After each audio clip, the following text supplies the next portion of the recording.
야고보서 계속 말씀 보고 있는데요. 야고보서 5장 말씀 같이 교제했으면 좋겠습니다. 그 전에 복습 조금 할게요. 네. 그 야고보서는 1세기 주님 돌아가시고 나서 얼마 안 됐을 때 1세기 교회사 초기에 흩어져 있던 유대인들에게 보낸 서신이라고 했습니다. 그리고 저자는 예수님의 형제인 야고보라고 했었죠. 그리고 1장에서 시험과 시련에 대해서, 유혹에 대해서 나오는데 하나님으로부터 오는 시험에 대해서는 우리가 유익을 얻을 수 있기 때문에 감사하고 기뻐해야 되지만 오래 참아야 되는 장기전의 시험이 될 수 있다. 그리고 이 시험의 결과는 우리에게 영광의 면류관을 가져올 수 있다. 하지만 우리에게 다가오는, 우리 속으로부터 오는 유혹에 대해서는 속지 말아야 할 것, 그리고 유혹에서는 빨리 피해야 할 것을 말씀을 드렸었습니다. 그리고 하나님의 말씀을 듣고 행하는, 순종하는 것에 대해서 말씀을 드렸었고요. 야고보서 2장에서는 차별하지 말 것과 살아있는 믿음과 죽은 믿음에 대해서 말씀을 전했었고요. 살아있는 믿음의 특징은 헌신과 결단으로서 나타나는 것이고, 죽어있는 믿음은 말로만 하는 믿음이다 라고 말씀을 전했었습니다. 그리고 야고보서 3장에서 전반부에서는 말에 대한 실수 없도록 할 것, 그리고 입술을 조심할 것을 이야기를 했었고요. 후반부에 대해서는 참된 지혜에 대해서 묵상했었습니다. 하늘에서 온 지혜는 성령의 열매와 같은 성품을 나타낸다고 이야기를 했었습니다. 또 지난 시간 야고보서 4장에서는 우리가 하나님을 의식하지 못하고 살았을 때 나타날 수 있는 문제점들에 대해서, 우리가 경계해야 되는 삶의 모습에 대해서 말씀드렸었는데요. 정욕 그리고 세상과 마귀에 휩쓸리는 그런 삶을 살 수 있다. 하나님을 의식하지 않고 살았을 때. 그리고 두 번째로 성도를 비난하는 하나님 없는 판단을 하게 된다. 그리고 세 번째, 하나님 없이 자기의 계획을, 자기의 삶을 계획하게 되므로 항상 우리는 하나님을 찾고 하나님의 뜻을 구하고 매 순간 하나님과 동행하는 그런 삶을 살아야 할 것이다 라는 말씀을 드렸었습니다. 오늘 야고보서 5장 앞단인데요. 주제는 돈입니다. 그리스도인의 돈이라고 주제를 지어봤습니다. 돈 어떤가요? 네. 생각만 해도 입꼬리가 올라가시나요? 네. 많으면 많을수록 좋은 건가요? 돈은? 근데 이 돈은 우리 성경에서 마몬이라고 하는 우상에 빗대어 표현하기도 합니다. 그리고 돈에 관해서 여러 부분 말씀하고 있는데요. 누가 찾아봤나 봐요. 돈에 관한 말씀 구절이 2359구절이 나온다고 합니다. 그리고 예수님께서 하신 말씀 중에서 15%가 돈에 대한 말씀이다라고 이야기를 합니다. 저도 전해 들은 거라서 제가 찾아보진 않았습니다. 그만큼 우리 말씀에서 돈에 대해서 많이 이야기를 하고 있습니다. 생각나는 구절들을 조금 이야기하면, 말세에 고통하는 때가 이르리니 사람들이 자기를 사랑하고 돈을 사랑하고 쾌락을 사랑한다는 말씀 떠오르기도 하고요. 돈을 사랑하는 것은 일만하게 뿌리가 된다 말씀이 떠오르기도 하죠. 그만큼 우리 삶에서 돈은 필수적인 요소입니다. 없으면 살 수가 없어요. 요즘 세상은 더 그렇습니다. 네. 그렇기 때문에 더 강조한 것으로 보여지고요. 야고보 사도도 그렇기 때문에 강하게 이야기하신 것으로 보입니다. 본문 말씀 보기 전에요. 이 야고보서가 쓰인 서기 약 40년경, 그때 유대인 사회의 사회적이고 경제적 이런 배경을 좀 말씀을 드리면은 이 말씀 이해하는 데 조금 더 도움이 될 것 같아요. 그 당시는 1세기죠. 그 지주 계급과 노동자 계급, 농민의 계급이 분리돼 있던 시대였어요. 명확하게 구분이 돼 있었고 부유한 지주나 상인, 뭐 귀족 출신의 유대인들이 있었고 또 그렇지 않은 소작농이나 뭐 날품팔이, 뭐 노예 상태에 가까운 이런 유대인들도 있었습니다. 그리고 이 말씀의 대상이 되 있는 흩어져 있는 유대인들이라고 하는 사람들은 아마도 대부분 가난한 사람들이었을 것으로 추정이 돼요. 그 가운데 뭐 부자도 있을 수 있죠. 그리고 뭐 가난한 유대인을 고용한 고용주가 있을 수도 있습니다. 사회적으로 신분의 차별이 굉장히 심했던 시기입니다. 실제로 야고보서 2장에서 이제 말씀하는 부분도 있어요. 교회 내 부자인 성도들이 오면은 앞자리로 안내를 하고, 가난한 사람은 너는 서 있든지 앉았든지 네 맘대로 해라, 이렇게 할 정도로 차별을 하는, 무시하는 이런 모습들도 보였던 시기입니다. 그리고 그 당시는 로마의 식민지 지배를 받고 있던 시기였기 때문에 지배계층과 피지배계층이 명확하게 분리가 돼 있던 시대였습니다. 그 가운데서도 이제 부유한 부자들에 대해서 경고하는 메시지가 야고보서 5장 1절부터 6절 사이에 나오게 됩니다.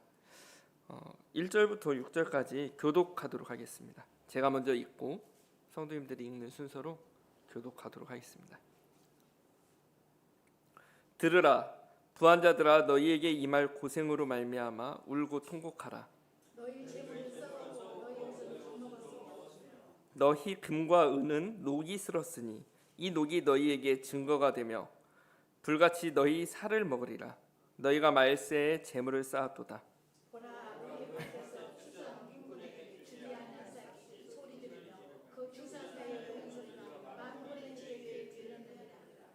너희가 땅에서 사치하고 방종하여 사륙의 날에 너희 마음을 살찌게 하였도다.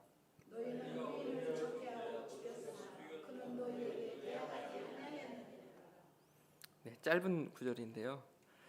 1절에 들으라 라고 외치면서 시작합니다. 들으라 하는 말씀을 생각하면 떠오르는 말씀이 혹시 있습니까? 들으라 이스라엘. 신명기 6장 4절인데요. 이스라엘아 들으라, 우리 하나님 여호와는 오직 유일한 여호와시니 하는 말씀 기억이 나실 거예요. 그리고 이제 5절, 너는 마음을 다 다하고 뜻을 다하고 힘을 다하여 내 하나님 여호와를 사랑하라 하신 말씀인데요. 구약 성경에서 선지자들이 이스라엘 이 백성들에게 이야기를 할 때, 주목할 때, 자 여기 들으세요, 주목하는 말을 할 때 이런 표현들을 썼었습니다. 근데 야고보 사도가 그와 유사한 형태로 들으라 하며 부한자들아 부자들을 부릅니다. 그리고서 뭐라고 이야기하시냐면은 너희에게 임할 고생으로 말미암아 울고 통곡하라고 이야기합니다. 일반적으로 울고 통곡하는 사람들은 부자들과 울며 통곡하는 그림은 조금 안 맞지 않나요? 부자들을 생각하면 왠지 희희낙낙하고 좀 여유롭고 항상 즐거울 것만 같고 그런 이미지가 떠오르지 않나요? 근데 이런 부자들에게 울고 통곡하라고 이야기를 하십니다. 왜냐하면은 너희에게 임할 고생이 있기 때문이라고 이야기를 하세요. 여기에 나와 있는 통곡의 뜻은 헬라어 올롤, 어려우니까 제가 안 할게요. 헬라어에서 뜻하는 바는, 이 통곡의 뜻하는 헬라어는 심판의 선언에 대해서 울부짖으며 회개하는 모습을 그린 헬라어라고 합니다. 그 말을 통곡이라고 번역을 했다고 해요. 그래서 이 부자들아 울고 통곡하라고 하는 이 이야기는 회개하라는 이야기이기도 합니다. 근데 왜 울며 통곡하라고 했냐면은 너희에게 임할 고생이라고 했는데요. 이 고생에 대해서 다른 번역에서는 비참한 일이라고 표현하기도 했어요.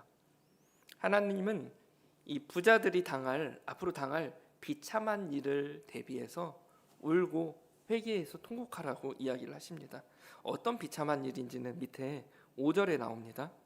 살육의 날에 이들이 놓여 있다고 이야기를 하세요. 2절 말씀 보겠습니다. 너희 재물은 썩었고 너희 옷은 좀 먹었으며 재물이 썩고 옷이 좀 먹었다는 표현에 대해서 되게 여기 1절부터 6절까지는 은유적인 표현들이 많거든요. 그래서 말씀을 조금 씹어 보면은요. 재물이 썩었고 옷이 좀 먹었다고 하면은 어떤 걸 떠올리냐면요. 재물이 썩을 수가 있을까요? 썩을 수 있는 재물은 뭐가 있을까요? 흔히 우리가 재물 하면 금, 은, 돈, 보화, 부동산 이런 걸 떠오르잖아요. 이 당시는 농경 사회였습니다. 그렇다면 그들의 재물은 뭐였을까요? 금은도 있겠지만 돈도 있겠지만 곡식이었을 것 같아요. 그래서 여기에서 의미하는 재물은 곡식을 의미하는 것 같아요. 그리고 옷이 좀 먹었다는 것은 옷이 많은 사람이 옷장에 옷이 가득하면은 한 번도 안 입는 옷이 항상 그 자리에 있으면 좀이 먹기 쉽겠죠. 그리고 옷의 재질도 좀이 좋아하는 재질이 있잖아요. 비단 같은 거, 네, 좋은 재질.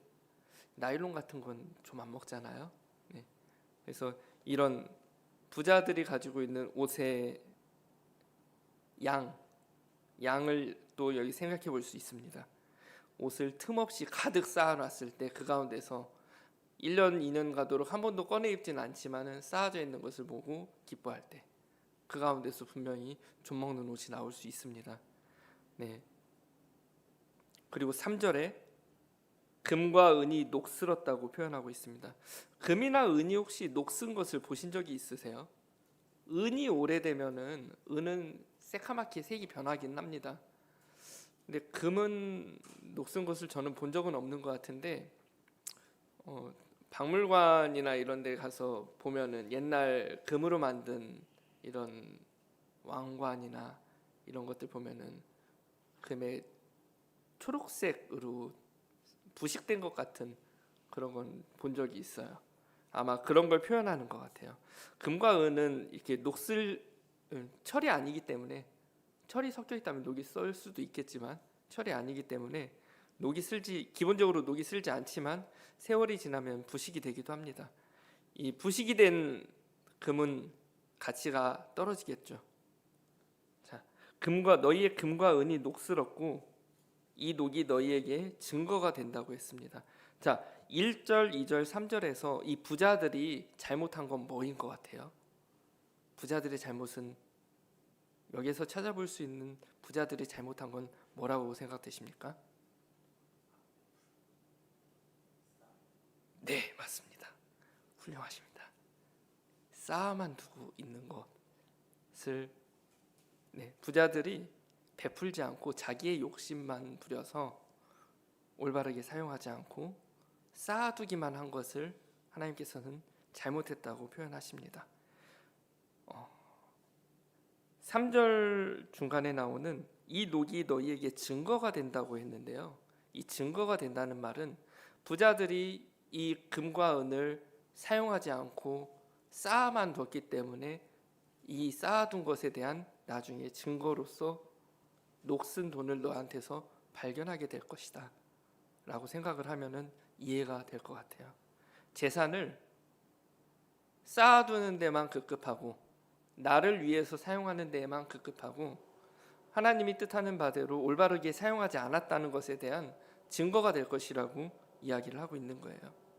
그런데 이 증거가 나중에 불같이 너희 살을 먹으리라고 이야기를 합니다. 그 이유가 말세의 재물을 쌓았기 때문이라고 이야기를 하십니다.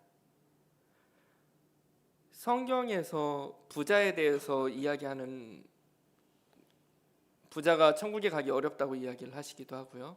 부자에 대해서 언급하는 부분이 굉장히 많긴 하지만 부한 것 자체가 잘못이라고 이야기하지는 않으세요.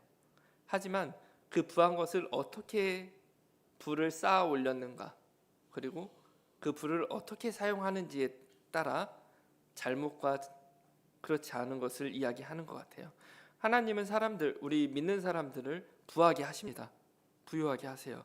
근데 하나님은 이 부유한 것을 쌓아두고만 두는 게 아니라 올바르게 사용할 것을 이야기하고 있는 거예요. 이것은 청지기에게 맡겨둔 것이라는 것이죠. 그 사실을 우리가 기억해야 됩니다. 그래서 나에게 쌓여있는 이 재물을 내 것인 양 쌓아두기만 하는 것이 아니라 나에게 있는 재물을 올바른 곳에 사용하는 것이 옳다라고 이야기하십니다. 예수님께서 하신 비유 중에 어리석은 부자에 대한 비유가 있어요. 누가복음 12장에 나오는데요. 이 부자가 곡식이 많이 소출이 많으니까 그 심중에 생각하기를, 성경이 심중에 생각하기를 이라고 표현하고 있거든요. 행동으로 한 것도 아니에요. 마음속으로 생각하기를, 내가 이 곡간을 헐고 더 크게 짓고 내 모든 곡식과 물건을 거기에 쌓아두리라. 그리고 또 내가 내 영혼에게 이르기를, 영혼아 여러 해 쓸 물건을 많이 쌓아두었으니 평안히 먹고 쉬고 즐거워하자 하리라, 이렇게 이야기를 하는 구절이 나옵니다. 누가복음 12장 16절에서 19절인데요. 한번 같이 찾아봤으면 좋겠습니다.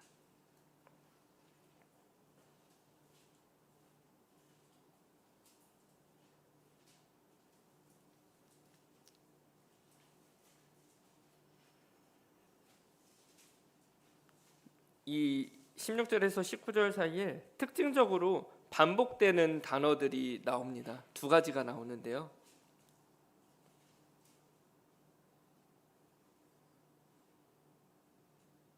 한번 읽어보시고 찾아보시렵니까?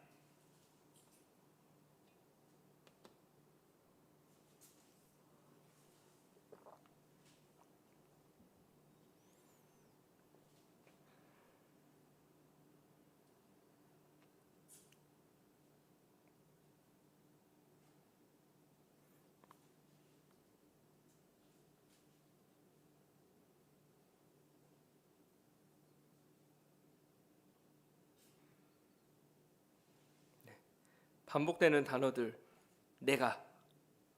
내가라는 단어가 굉장히 많이 나옵니다. 내가 곡식을 쌓아둘 곳이 없으니 어찌할까? 내가 이렇게 하리라. 내 곡간을 헐고 내 모든 곡식과 물건을 거기 쌓아두리라. 또 내가 내 영혼에게 이르되, 내가라는 단어가 굉장히 많이 나오는데요. 주인공은 나인 거죠. 여기에 하나님은 없습니다. 이 부자의 마음 가운데 본인 나만 있었던 것이죠. 그리고 두 번째로 많이 나오는 표현이 쌓아둔다는 표현이에요. 쌓아둘 곳이 없으니 어찌할꼬. 그리고 더 크게 짓고 거기에 쌓아두리라. 그리고 물건을 많이 쌓아두었으니 평안히 쉬고 먹고 마시고 즐거워하자. 하나님은 이 사람에게 뭐라고 말씀하셨냐면은 어리석은 자여라고 이야기하십니다. 그리고 오늘 밤 내 영혼을 내가 도로 찾으리니 그러면 내가 준비한 것은 누구의 것이 되겠냐고 이야기하십니다. 이 어리석은 부자는 두 가지 잘못을 했어요. 첫 번째는 자기를 위해서 재물을 쌓아둔 것이고요. 두 번째는 그 재물을 하나님을 위해서 하나님께는 부여하지 못했다는 것입니다. 하나님은 우리에게 재물을 주시는 것이 나만을 위해서 주시는 것은 아니라는 것을 말씀 가운데서 볼 수 있습니다.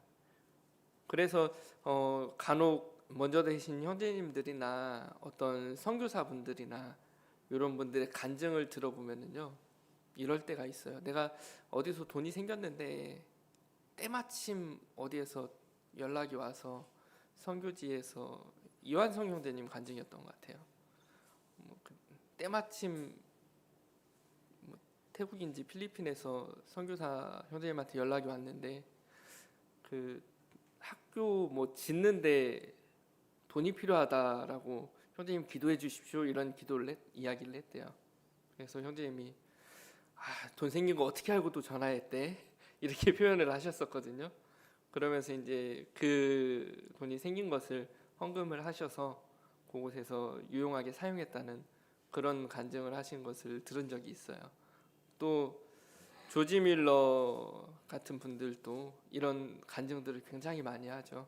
자기가 필요할 때 하나님께 구했더니 뜻하지 않은 곳에서 채워준 것들 기도를 합니다. 그런 간증들이 굉장히 많은데 저도 돈 굉장히 좋아해요. 네. 돈을 굉장히 좋아하고 많이 벌고 싶은 생각이 있습니다. 하지만 이 돈을 어떻게 사용할지에 대해서도 이 말씀을 통해서 생각해 볼 필요가 있다고 느껴집니다. 자기에 대해서는 한없이 부유하지만 하나님께 대해서는 한없이 가난한 사람, 그런 사람이 우리가 되어서는 안 될 것 같습니다. 하나님은 빚쟁이가 아니시거든요. 누가복음 6장 38절 말씀 한 구절 더 보겠습니다.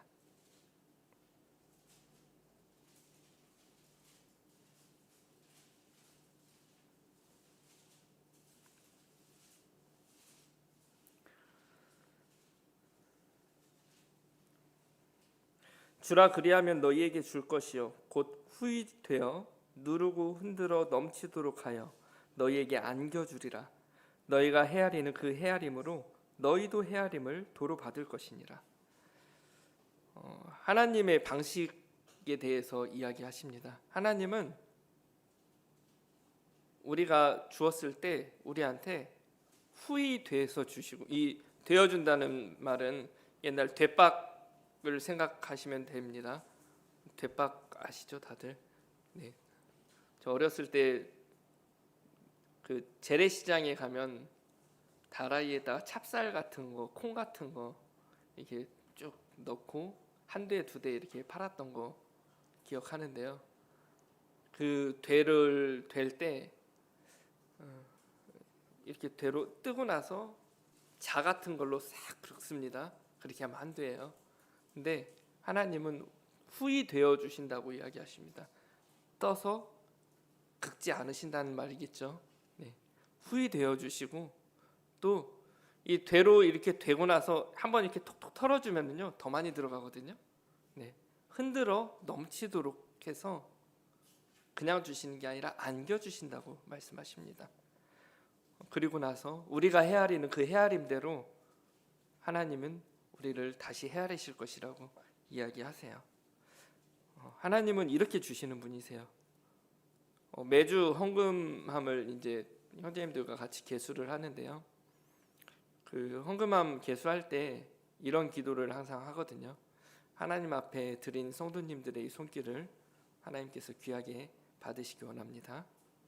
그리고 그 헌신한 손길을 하나님께서 기억하셔서 배로 갚아주시기를 원합니다. 이렇게 기도를 하는데요. 다음 주부터는 후히 되어 누르고 흔들어 넘치게 안겨달라고 기도를 해야 되겠습니다. 제가 이 말씀을 기억을 못해서 그렇게만 기도를 했었는데요. 하나님께서는 분명히 우리에게 그렇게 채워주실 것이라고 생각합니다. 기꺼이 우리가 기쁜 마음으로 하나님께 드릴 필요가 있는 것 같습니다. 본문으로 돌아와서 3절인데요.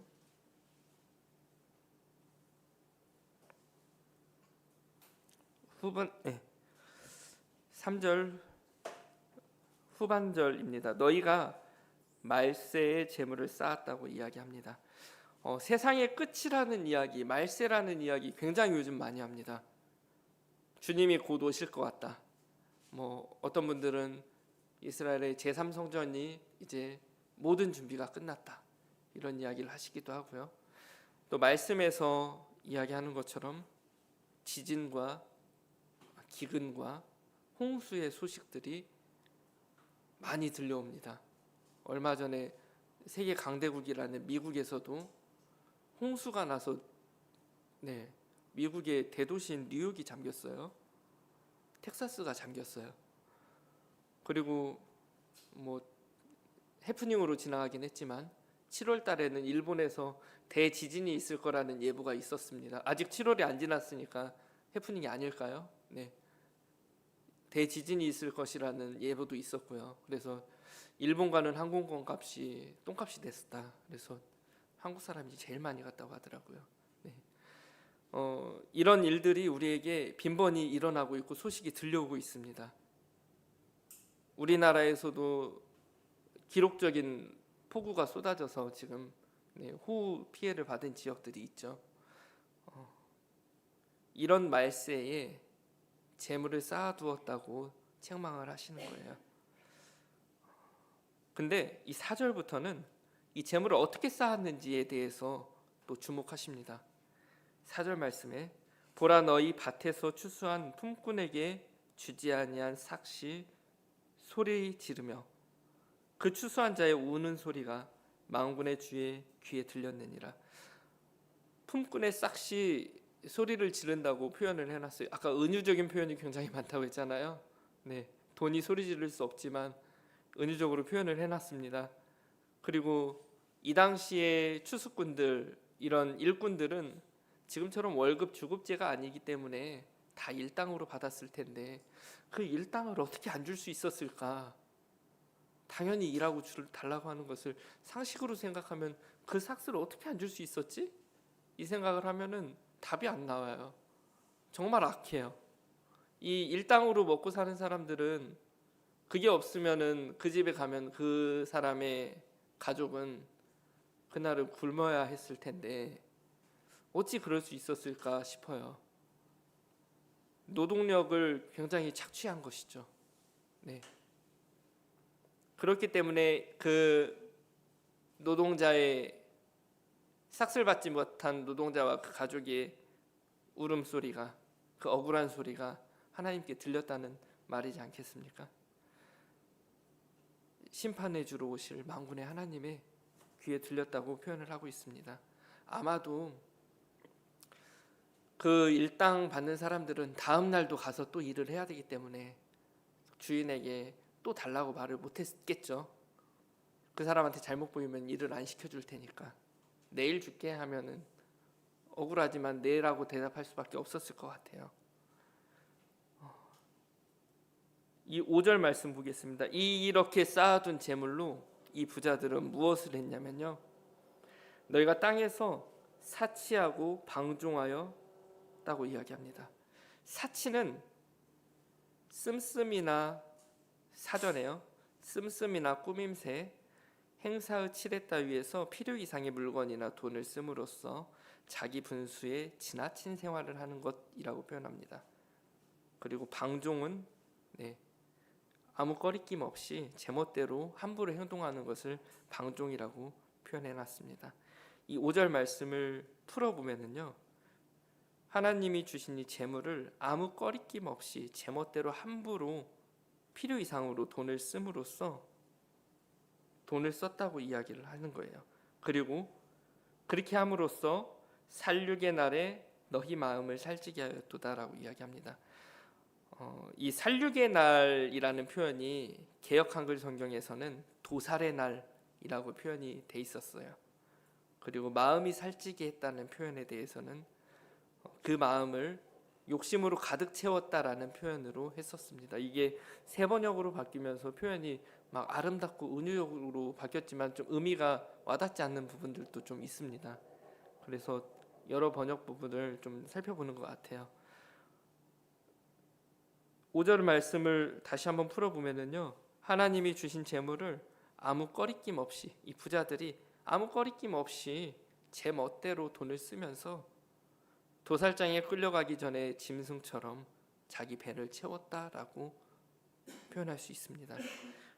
너희 자신을 살찌게 한 사람, 도살장으로 끌려가기 전에 많이 먹여서 살찌우잖아요. 그것처럼 그 배만, 자기 배만 채우고 있는 짐승과 같다는 말씀을 하고 있는 것입니다. 그런데 이러한 의인들은 이러한 사람들한테 빼앗긴 사람들은 6절에서 너희는 의인을 정죄하고 죽였으나 그는 너희에게 대항하지 아니하였느니라. 예, 그 사람들은 대항하지 못했어요. 이 모습을 그림으로 그리듯이 볼 수 있는 말씀이 열왕기서에 나오는데요. 아합 왕이 나봇의 포도원을 빼앗는 장면을 생각하면 그림처럼 그려집니다. 나봇의 포도원이 아름다워 보였습니다. 아합 왕에게. 근데 저것을 빼앗고 싶은데 주인이 있어요. 네, 나봇을 거짓 고발하게 해서 돌로 쳐서 죽이게 합니다. 그러고 나서 빼앗았죠. 네, 우리 다윗 왕이 밧세바를 취하는 장면도 비슷합니다. 힘이 있는 사람들은 약한 사람들을 그렇게 빼앗았어요. 이런 일들이 이 시대에는 만연했던 것으로 보여집니다. 악한 부자의 대표적인 모습들이죠. 네, 참 부자들에게 많은 이런 일들이 흔히 있었던 일이었던 것으로 생각이 됩니다. 근데 이 하나님의 방식은, 돈을 버는 하나님이 우리에게 주신 옳은 방식은 심은 대로 거두는 것입니다. 자기 심은 수고에 상응하는 대가를 받는 것이죠. 요즘 사람들 큰 돈 버는 방법, 코인 대박 났다, 갭 투자에 성공했다, 로또가 됐다, 네, 이런 것들 간간히 들려옵니다. 내 주변에는 없지만 어딘가에서 들려옵니다. 네, 정직한 하나님의 방식으로 돈을 버는 것은 분명히 아닙니다. 행운이나 요행을 바라는 것이죠. 도박과 같은 것이죠. 이건 하나님이 기뻐하시지 않는 것이고요, 그리스도인으로서 좋은 간증이 되는 것들도 아닙니다. 이 1절부터 6절까지 짧은 말씀이지만 이 말씀이 부자들에 대한 경고라고 해서 나는 부자가 아니니까 나한테는 해당이 없는 말씀이겠지 라고 생각하면 안 될 것 같습니다. 그리스도인의 심판대에서 우리가 달란트의 비유에서 나왔던 그 일꾼들처럼 하나님께서는 우리에게 주셨던 재물도 우리의 달란트로서 너는 그거 어떻게 썼니? 라고 분명히 물으실 것으로 생각이 되거든요. 각자가 하나님 앞에서 판단받을 것입니다. 네, 정리하겠습니다. 우리 그리스도인이 그렇다면 재물을 어떻게 사용하고 관리해야 될까요? 첫 번째는 내게 주신 이 재물이 내 것이 아니라 하나님의 것이라는 사실을 우리가 인식했으면 좋겠습니다. 내가 오늘 타고 온 차, 내가 걸치고 있는 이 옷, 그리고 우리 집에 있는 물건들 다 내 것이 아니라 하나님께서 나에게 맡겨주신 것이라는 인식을 우리가 해야 될 것입니다. 우리는 단지 그것의 관리자이고 청직이라는 사실을 기억했으면 좋겠습니다. 그리고 하나님께서 두 번째로 우리에게 이런 재물을 주신 목적이 분명히 나를 부유하고 내가 잘 살고 이 세상에서 등 따시고 배부르게 잘 살라고 주신 재물은 아닐 거라는 사실을 기억했으면 좋겠습니다. 하나님이 우리에게 맡기신 이 재물을 여기 말씀에 나오는 부자처럼 방중에서 사치하는 데 사용하지 않고 하나님의 나라를 확장해 나가는데, 또 귀한 곳에 하나님이 필요로 하는 곳에 기꺼이 내어드릴 수 있는 그런 마음을 우리가 가져야 한다고 생각합니다. 물론 이건 절대적인 기준은 아니에요. 각자의 기준이 있을 거예요. 각자 하나님께서는 마음에 정한 대로 하라고 하셨거든요. 네. 그리고 세 번째로 돈을 버는 방식에 있어서 정직하게 벌어야 할 것이다 라고 생각이 됩니다. 하나님이 주신 재물을 잘 관리하고 또 정직하게 벌어서 하나님의 우리 모두 성도님들 모두가 신실한 청지기로서의 삶을 사셨으면 좋겠다는 말씀을 드리면서 말씀 마치도록 하겠습니다. 감사합니다.